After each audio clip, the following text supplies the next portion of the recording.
One by one, the major institutions of American life are now earning our distrust.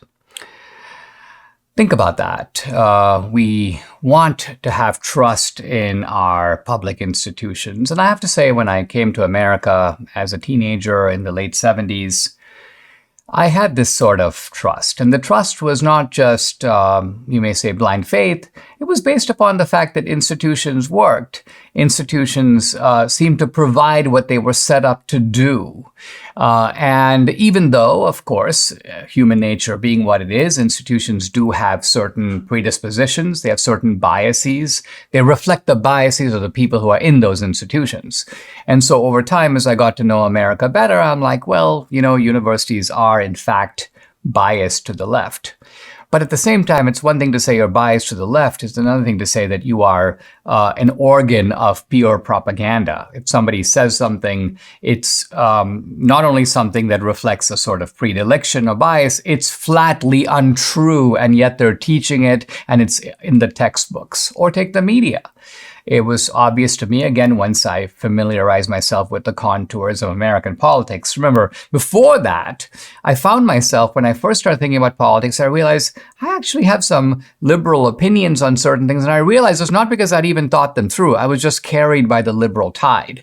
But then as I became a little more alert, I began to realize, the people on the media, they're spinning the news to the left. But again, spinning the news to the left is not the same thing as making stuff up. It's not the same thing as knowing something is true and important and deciding, hey, like the Hunter Biden laptop, I'm just not going to report on this. I'm going to hope that no one finds out about this.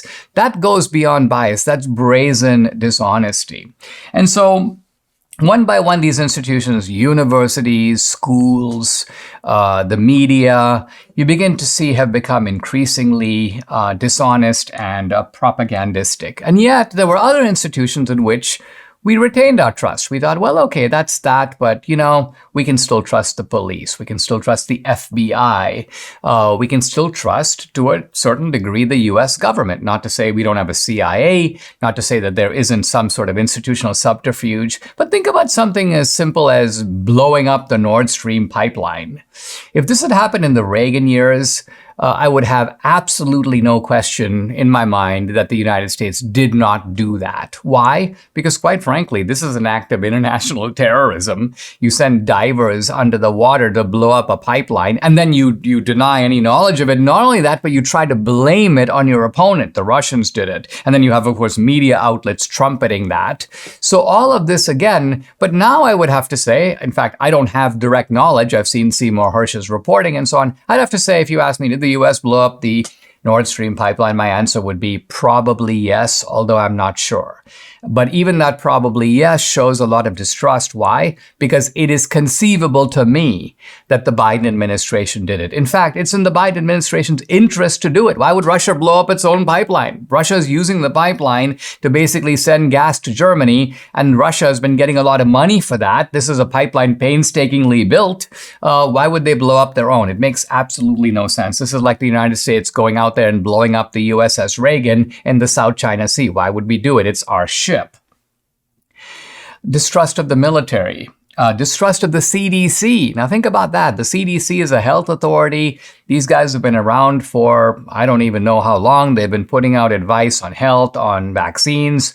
By and large, they've been an authoritative source for health information. You have a problem, you want to know what to do, you want to know if this particular drug works.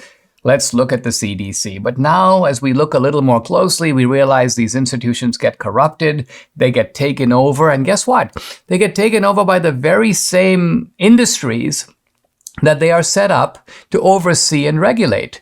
Now, the way that happens is that these industries, and here we're talking about big pharma, big pharmaceutical companies, they have giant amounts of money. And so they go, oh, we'll fund some projects at the CDC. So suddenly the CDC now becomes beholden to these large pharmaceutical companies. And the pharmaceutical companies put out misinformation that helps their cause. They also use their power with the CDC to go after smaller pharmaceutical companies, so they're able to block their competition. And now you realize when I'm looking to the CDC, again, it's not that it's automatically what they're saying is false, but you've got to look at them with suspicious motives, which is to say you've got to look at them with a lot of distrust. Again, my point being these institutions have earned our distrust.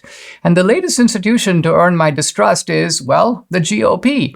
Why? Because of this highly shady and suspect debt extension deal. I mean, think about it. The federal government increased its annual spending by $2 trillion under COVID. And that was done in the clear understanding that this is exceptional. This is an emergency situation comparable to wartime. Yeah, we spend more, but we're going to go back to our norm once the crisis is over. Are we going back to our norm? No. And who's enabling this? Who's enabling this higher baseline of spending? It's none other than the Speaker of the House. It's none other than a whole bunch of Republicans. Now, there were many Republicans who voted no, but there were also many Republicans who voted yes, and along with the Democrats, they get this. So you suddenly look at the Congress and you go, wow, do we really have an opposition party that's fighting hard and using its leverage? Or do we have an opposition party that basically wants to be the, quote, responsible opposition, but ultimately subordinate to the majority party, which are the bad guys, the Democrats, who are doing bad things to us and to this country?